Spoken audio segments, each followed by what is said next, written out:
Mikä on parasta Jukolan viestissä? Yötön yö. Ikimuistosi Jukola-kokemuksesi?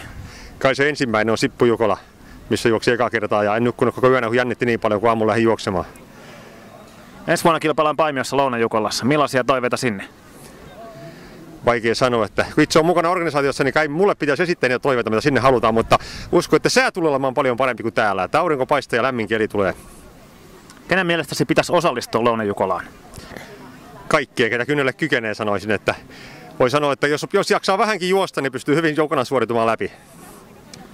Mitä luulet, miltä tuntuisi voittaa Jukolan viesti? Ja se on niin kaukainen haave, että en ole koskaan unelmoinut edes siitä, että varmaan mahtavalta tuntuu, jos se joskus voittaisi, mutta itselle se on vaan semmoinen, että ei ole koskaan ajatellutkaan, että siihen pystyisi. Onko voittaminen tärkeintä? Ei Jukolassa ole. Jokainen on voittaja.